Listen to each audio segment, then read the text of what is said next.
आपको कभी कभी लगे कि मेरे ऊपर पितृ दोष लगा हुआ है या पितरों का श्राप लगा हुआ है, एक चावल की कटोरी में, कटोरी के अंदर थोड़ा सा चावल रख लीजिए कच्चा। उस चावल की कटोरी में एक बेलपत्र, थोड़ी सी दुर्वा बांधकर पानी का मटका, परिंडा या जहां अपना रसोई घर में जल रखते हो, उस कटोरी को वहां पर 2 दिन 3 दिन तक रख दो। वैसे तो 16 दिन रखो ज़्यादा अच्छा था, पर जो दिन अपने को मालूम है 2-3 दिन उसको रख दीजिए। घी का दिया लगाइए। 3 दिन के बाद में उस दुर्वा को, उस बेलपत्र को शिव बाबा को ले जाकर समर्पित कर दो। चावल पूरे घर में घुमाने के बाद चिड़िया को या नदी में या किसी जीव को प्रदान कर दो। महाराज, पितृदोष के निवारण का सुंदर तरीका। ऐसा कोई घर नहीं जिसके घर के पितृ श्राद्ध पक्ष में पृथ्वी पर नहीं आते। तुम पूछो मत पूछो, तुम्हारे घर के पूर्वज तुम्हारे यहां जरूर आते। दरवाजे पर आकर खड़े होते हैं पितृ, दरवाजे पर आकर हमारे घर के पितृ खड़े होते हैं, स्मरण करते हैं कि हमको यहां से कुछ भाग प्राप्त होगा, कुछ मिल जाएगा। आपके घर में पितृदोष है, आपको ऐसा महसूस होता है, तो किसी भी नवरात्रि के पहले जो अमावस्या पड़ती है, चावल की कटोरी में एक कपूर का टुकड़ा रख दीजिए महाराज, छोटा सा, और कपूर का टुकड़ा रखकर उस कपूर को दरवाजे के बाहर कटोरी में ही, चावल रखी हुई कटोरी में ही उसको पितरों का स्मरण कर कर जला दीजिए। और जलाने के बाद उस चावल को कहीं भी किसी भी वृक्ष की छांव में पक्षियों के लिए डाल दीजिए। शिव महापुराण की कथा कहती है, अगर मान लो पितृ आपको कष्ट दे रहे हैं, पितृ आपको तकलीफ दे रहे हैं, कोई काम नहीं होने दे रहे हैं, या कहीं आपको ऐसा लगता है कि पितरों का दोष है, तो वो पितृदोष, देवी और पितृ, इन दोनों का आशीर्वाद जो प्राप्त होता है, तो घर में से पितृदोष समाप्त होकर लक्ष्मी की वृद्धि प्रारंभ हो जाती है, कार्य में सिद्धता आ जाती है। मान लो अगर पितृदोष है तो करो, नहीं है बड़े अलमस्ती से रहो। तो ये पितृदोष का स्मरण। एक बात आपको कही थी, आप लोगों को स्मरण होगा। अगर मान लो आप ब्राह्मण को भोजन नहीं करा पा रहे हैं, मान लो आप गौ माता को रोटी नहीं दे पा रहे हैं, स्वान को भोजन नहीं दे पा रहे, कौवे को भोजन नहीं दे पा रहे हो, और मान लो गया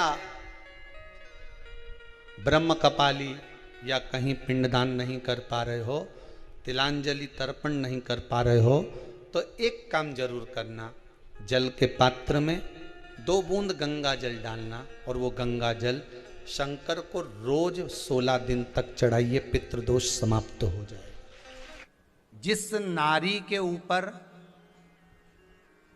पितरों की छाया होती है, घर के बुजुर्गों की, घर के पूर्वजों की छाया होती है, ध्यान देना, वही व्रत श्रेष्ठता से कर पाती है।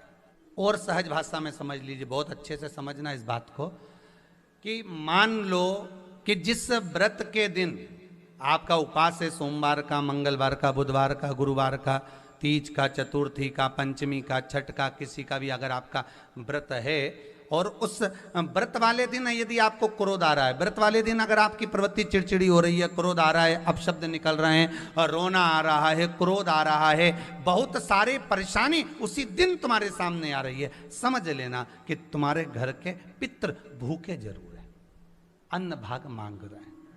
जिस व्रत में हमको क्रोध आ रहा है, जिस व्रत में हम चिड़चिड़े हो रहे हैं, जिस व्रत में हम अपशब्द कर रहे हैं, जिस व्रत में हमको रोना आ रहा है, जिस व्रत में हम किसी की बात का ठेस हमको पहुंच रहा है और हम क्रोधित हो गए, हम रो दिए, हम चिड़चिड़ हो गए, समझ लेना वो फूल मुरझा चुका है, वो व्रत तुम्हारा बेकार हो चुका है, उसको भगवान स्वीकार नहीं करेगा।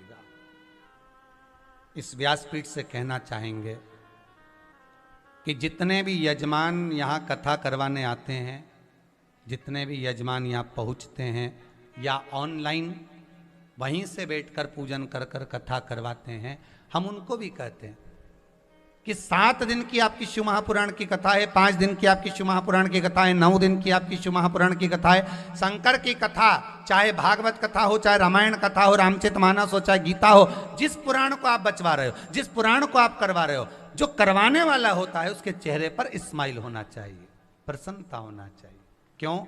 क्योंकि इस पुराण को आप अकेले नहीं सुन रहे, इस पुराण को आपके पितृलोक में विराजमान पितृ पूर्वज भी श्रवण कर रहे हैं। जितनी आपकी चेहरे पर प्रसन्नता होगी उतनी आपके पूर्वज भर भर कर आशीर्वाद देंगे। 7 दिन तक जब तक आप कथा का रसस्वादन कर रहे हो, कथा श्रवण कर रहे हो, 7 दिन तक आपके चेहरे पर अगर प्रसन्नता है तो पूर्वजों का आशीर्वाद आप पर बना हुआ है।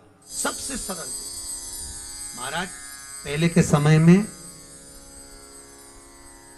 2 दोष नहीं होते थे घर में, एक पितृदोष, दूसरा वास्तु दोष होता था। क्या पहले घरों में 2 दोष नहीं होते थे? ना पितृदोष होता था ना वास्तु दोष होता था। आज के जमाने में लोग मकान बनाते हैं, घर बनाते हैं तो वास्तु शास्त्री को बुलाते हैं, नक्शा बनवाते समय कहते हैं वास्तु के हिसाब से मकान बनाना, वास्तु के हिसाब से घर बनाना। तो पहले के जमाने में तो लोग मकान बनाते हैं, जिसका मन होता था, पिताजी का मन होता, यहाँ बाथरूम बना दो, वहां बाथरूम बना दी, यहाँ पर ये बना दो, हॉल बना दो, वहां हॉल बना दिया, जहां रसोई घर बनाना है वहां रसोई घर बना दिया। पिता का मन, घर के लोगों का मन, बुजुर्ग का मन वहां बना देते थे। पर आज के जमाने में मकान पूछ पूछ कर बनाया तो भी घर में रत्ती भर की शांति नहीं, घर में रत्ती भर की लक्ष्मी नहीं, घर में रत्ती भर का सुकून नहीं।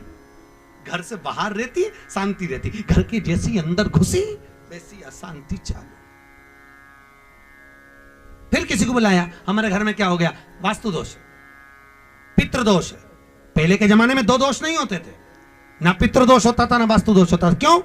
क्योंकि घर के लोग घर के मटके में से, हंडे में से, परिंडे में से, मटके में से पानी लेते थे और पानी ले जाकर अपने घर में से लेकर जाकर शंकर को चढ़ाते थे। तो घर का जो मटका होता है, पानी भरने का जो मटका पात्र होता है, वो पितरों का स्थान होता है। और घर में से जब पानी लेकर जाते थे तो पूरे घर का वास्तु दोष उस पानी के अंदर जाता था, और घर के मटके में से पानी ले जाते थे तो पितृदोष उसमें समाहित होकर चला जाता था। शंकर को चढ़ाने से वास्तु दोष और पितृदोष दोनों समाप्त हो जाता था महाराज, दोनों समाप्त। अब आज के जमाने में घर का पानी कोई चढ़ाता ही नहीं है, इसलिए घर में दोनों दोष